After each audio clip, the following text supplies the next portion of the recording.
Hey, what's going on, guys? Bflattened here with the June 24th update, hotfix, and patch that is going to be going live at 9 a.m. Pacific, and or the events are going to be at 12 p.m. Pacific as well. Now, these are not going to be official notes, as the official notes are delayed and they are not officially released on the website. These are being posted by Leaked. So if there are any changes on the official update, check the comment section to see any of the changes if the official update is out. I just wanted to make sure to get a recorded video as soon as possible. There's a lot of things to talk about, and I really wanted to cover this as quickly as possible. So let's go ahead and run through them now, shall we? Revenge of the Cartels is going to be live, round 2 against Joey Ultraviolet and his gang of mini bosses, all 6 of them. Features a new set of themed item cosmetics unlocked by the same challenges and thresholds from last year. Crossplay is official and confirmed. It is available for players on Xbox, Stadia, Steam, and Epic. As we've posted earlier, Sony will not be receiving crossplay on the PlayStation 4 or PlayStation 5 platforms. But if you have anything other than a Sony platform, you can play crossplay. It's made possible by Shift Matchmaking. You'll be greeted by an opt-in window when the crossplay update is live. Level cap is going to be increased to level 72. We are getting 7 additional levels, which means 7 additional skill points. Kind of sad by this, because that means we're going to have to refarm all of our gear from scratch again.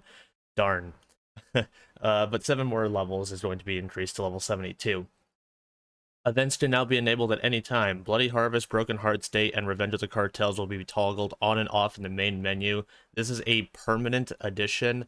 It is no longer seasonal. We can enter any single time we want. This is official. This is live. Some seasonal event updates to go through. Added seasonal event gear normally awarded by challenges during the season to drop from their respective bosses as normal. Wedding Invitation and Polyamorous to the drop pool for loot hearts.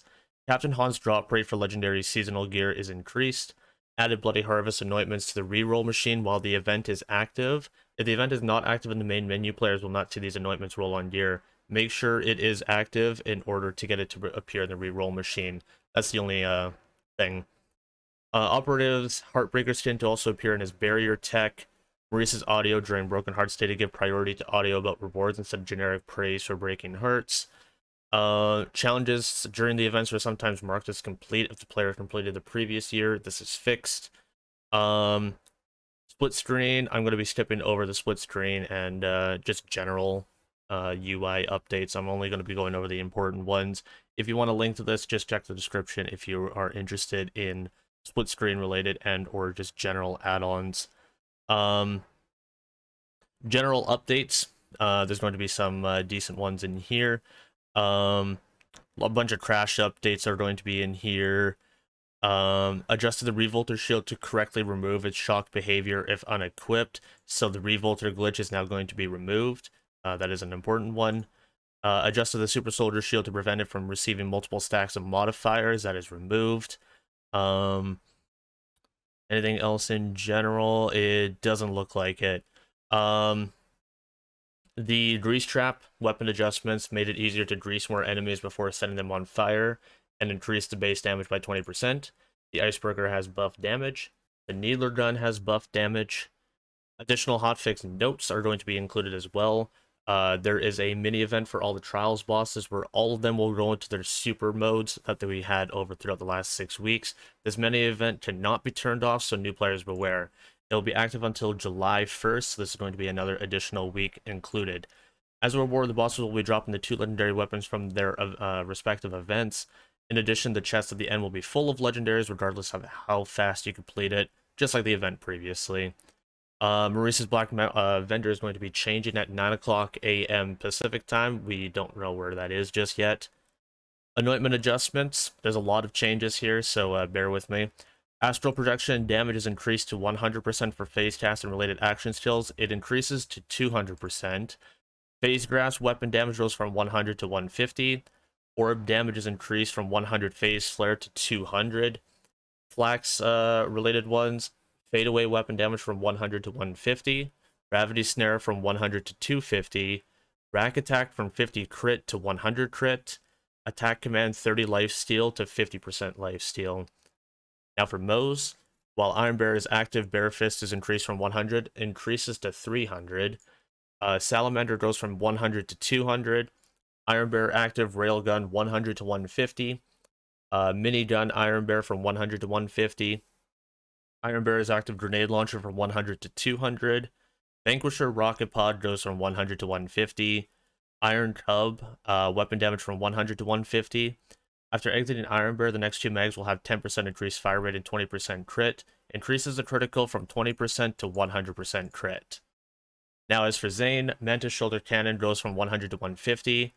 Barrier active accuracy from 60 and crit damage from critical hit is now increased to 70. The crit damage goes from 70 to 125. While Digiclone is active, regenerate 12% magazine goes to a 30% regen magazine instead. There are general anointment changes as well. There are some nerfs, there are some increases. So here's just the general annoyance. Killing an enemy grants 5% weapon damage and reload speed for 25 seconds. It stacks. The weapon damage goes to 12.5%, and the maximum stacks is capped to 10. Action skill cooldown rate is increased by 20%, increases to 50. 15% lifesteal goes to 30. 390 annoying gets lowered to 150 over 90. URAD gets lowered from 150 to 100% bonus radiation. Consecutive hits gets lowered from 100% stacks, or from 200% stacks to 100% stacks. Action steal and splash damage goes from 200 to 125. And while action steal is active, weapon damage is increased from 200%. That gets dropped to 100% instead. So these are all the changes and general buffs, nerfs, and things that we are getting. The big ones to re-go over again: level cap is increased, crossplay events can now be active at any time, and we have a bunch of anoint changes and general fixes and things like that. If you were interested in split screen and general updates and things like that, just check the description for all of those updates.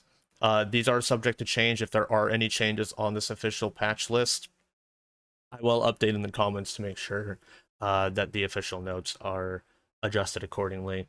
But other than that, my name is Bflattened, guys, and I'm signing on out of here. I will see you guys later for more cartel-related stuff and also a live stream in the evening. You guys take care. My name is Bflattened, and I'm signing on out of here. Take care, all. Laters.